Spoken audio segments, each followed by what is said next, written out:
Good morning, ladies and gentlemen. Today we'll be talking about election. Election. What is election?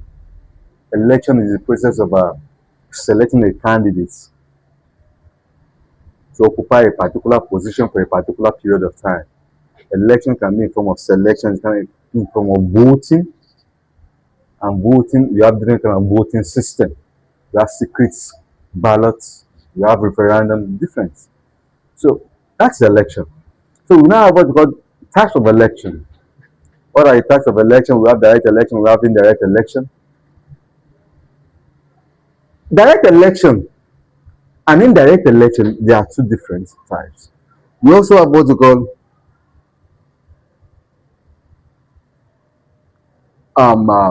plebiscite. We have what we call primary election. We have what we call general election. We have what we call by-election. And I will pick them one after the other. What is my by-election? A by-election is an election conducted in order to fill a vacant seat. Probably maybe if someone dies, or if someone is impeached, or if someone is the particular position is declared vacant. Just like what happened in the recent time. Some members of the National Assembly were appointed as an ambassador to other countries. Like for instance, Jimoh Ibrahim was appointed as an ambassador to the United Nations, as a permanent representative of Nigeria to the United Nations. Now, Ambassador Jimoh Ibrahim from Ondo State. He was elected as a senator. So that particular seat has been declared vacant. An election that will be conducted to fill that particular vacant seat is called by-election. Now, we also have what we call runoff election. Runoff election. Runoff election is an election conducted in order to choose a particular candidate for a particular election, where which is in a situation whereby there is where a situation whereby we may not be able to actually declare that somebody is actually a winner of that particular election, maybe probably because they have candidate whose voting numbers tallies. You understand? So in this particular position, they have what we call the run, which we call run-off election. So another election will be conducted to choose. So for instance, let me just say maybe probably two candidates or three candidates are contesting an election. One has 50 votes, another one has 50 votes, another one has 49 votes. Another election that will be conducted between those who have the two candidates who actually have 50 votes. So that particular election that will be conducted between those two persons, they are called run-off election. Run-off election to know, to be certain who actually is the winner. So another election will be conducted between them. So that is run-off election. We also have what's called primary election. Primary election is an election that is conducted within a primary to choose a candidate for the party who will serve as a flag bearer for the party. To choose a candidate for the party. When you are contesting in an election, you are called an aspirant. But the day you become a political party candidate, you'll be referred to as a candidate for that particular position. Probably you are contesting for president, you are an aspirant. Now, an election will be conducted among those who are actually vying for that particular position within a party. So if you are fortunate to win in that particular election conducted within a party which is referred to as the primary election, then you become a candidate for that particular party. Then they can actually say you are a flag bearer of that particular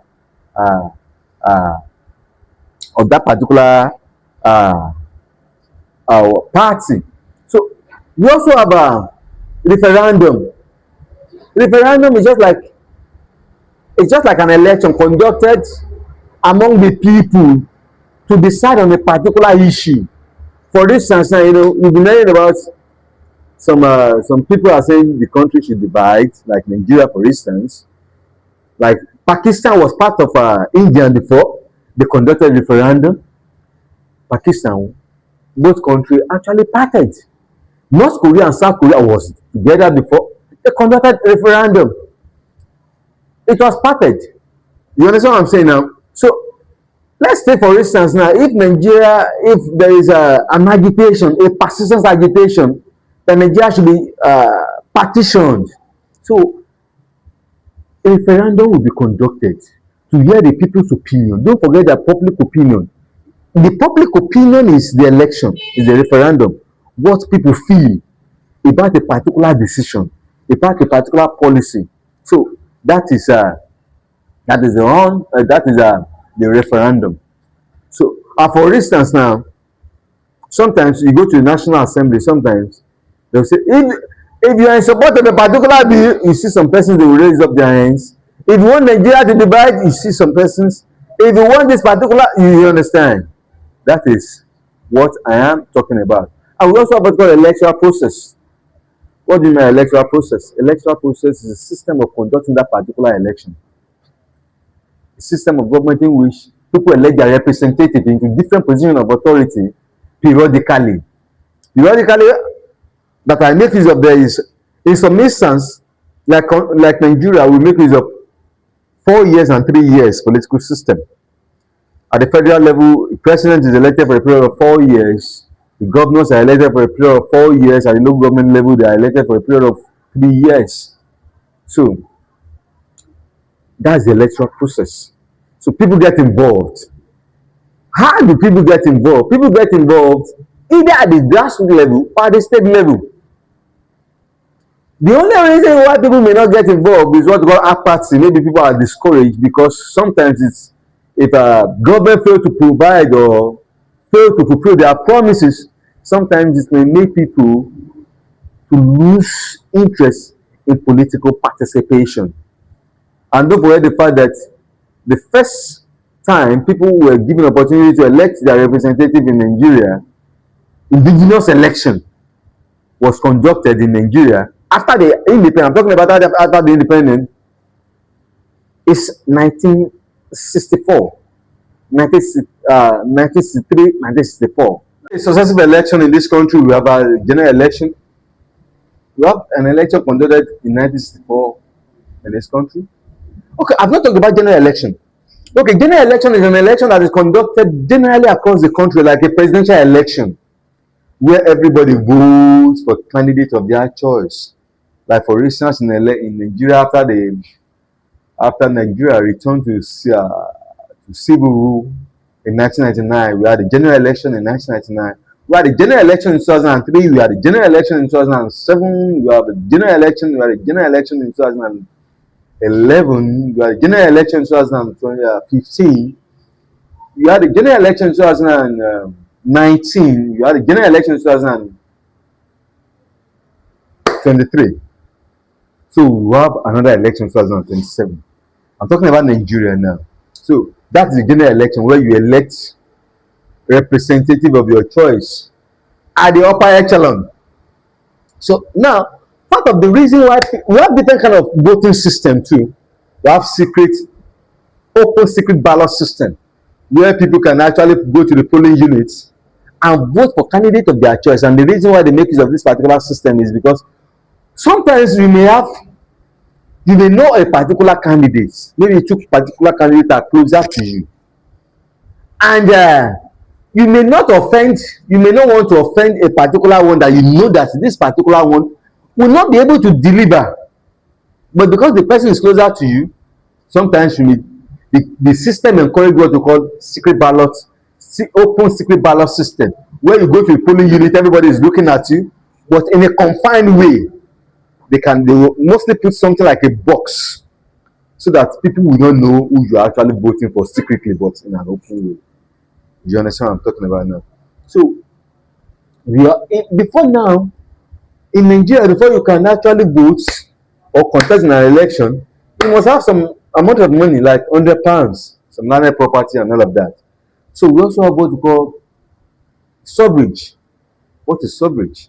It's a right given to male and female of a particular country the right to vote and be voted for. You understand now? We also have what we call male suffrage. Male suffrage is the right given to the male to vote in a particular country. And that one is common in the Middle Eastern countries where sometimes it is only the male, it's only the men that votes. They are women, just like what is happening in Afghanistan today. In Afghanistan today, women are not permitted to go to school, to vote on an election. Women are not even permitted to do some jobs, especially in Afghanistan and in some other Middle Eastern countries. During elections, you see that sometimes they prefer their women being at home. You understand? So they give advantage majorly to the male, which is not actually. It's just like depriving people. It's just like, and that is part of the disadvantage. One of the advantages is that it's deprived people of their electoral rights. Yes, it's deprived people of their electoral rights. And we also talked about free and fair election, type of suffrage. We also talked about free and fair election. If we're talking about free and fair election will actually take place in a situation or in a condition where people are free to exercise their franchise. In a situation where people are not being intimidated. Yes, when I'm talking about intimidation, not in a situation whereby people are being harassed. Like what happened in Nigeria, it happened in Nigeria in Lagos in 2023.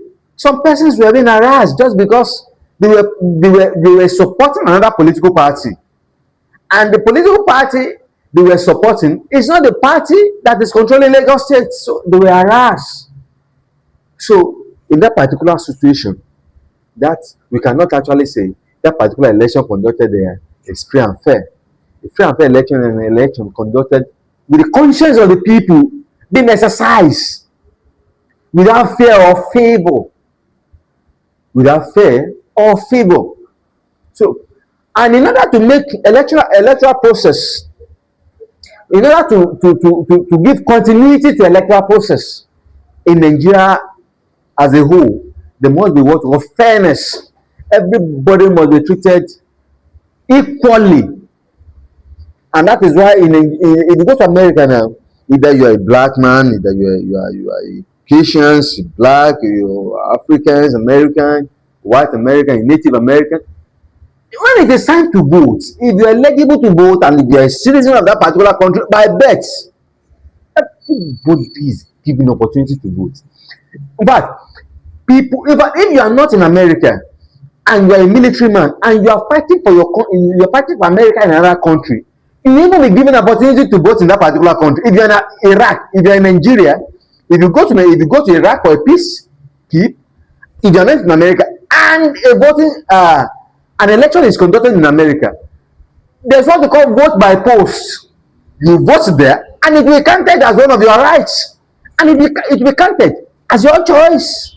So part of the reason why we have electoral voting system is so that people's opinion can be counted, people's opinion can be heard, so that people's opinion can be measured, so that people's opinion and right won't be trampled upon, and so that we have a good and a standard and a legal and a society that is built on principle, on equality, on choice, and on equal rights for everybody. Either you are poor or rich or affluent or influential, everybody will be equal. And when somebody is ruling, that is what this is what brought in what we call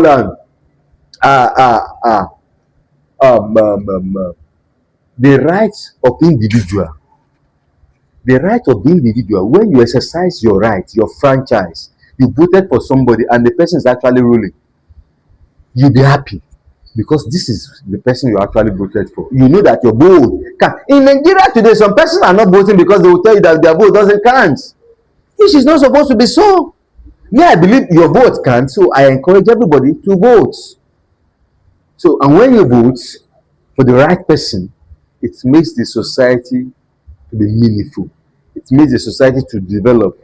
It brings development in terms of human development, in terms of infrastructure, or industrialization.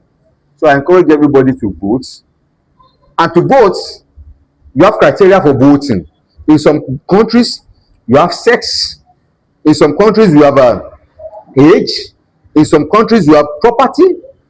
in some okay, let me just pick this one after the other. Like for instance, in some countries you must be 18 years and above. Like in Germany you must be 21 years and above. In Nigeria you must be 18 years and above before you can vote. And before you can contest for an election in Nigeria, for instance, before you can contest for House of Assembly or House of Representatives, you must be 25 years and above. Before you can contest for Senate or governorship, you must be at least 35 years and above. That is one of the limitation of voting, of limitation of but another one is that you must be born in a particular country. Citizenship, you must be born in a particular country before you can vote. Like in Nigeria now, if you are not born in Nigeria, you can't vote in Nigeria. You may be a citizen of Nigeria by naturalization. Maybe you've stayed in Nigeria for maybe, probably if you're a foreigner, maybe you've stayed in Nigeria for maybe for 15 years. You can be a citizen. You might have stayed in America. Before you can become a citizen of America, you must have lived in America for at least 10 years. But that does not make that, and you become a citizen. That does not say we cannot actually conclude that you can actually vote for president in America. No, you can only contest for a president, for the position of a president in America, if you have spent, if you have been given birth to in that particular country. So if you have been given birth to in Nigeria, you can actually contest in Nigeria. Another one is what we call sanity. You must be sane. A crazy person cannot be permitted to contest or vote in Nigeria or in any country in the world, because they will believe that you don't actually know what you are doing, or you don't actually know who you want to vote for, whereby both that pros become sin. So there must be sanity. You understand now? There must be sanity. So also we have what we call race. In some countries too, the color of skin determines either you vote or either you be permitted to vote or not. Like in Nigeria now, if you want to vote in Nigeria and you start seeing white people voting and they are not born in Nigeria, won't you be intimidated? You'll be asking why? How is it possible? So in some countries it is only the whites that are permitted to vote, especially countries that are racist. You understand? That have a high level of racist in the world.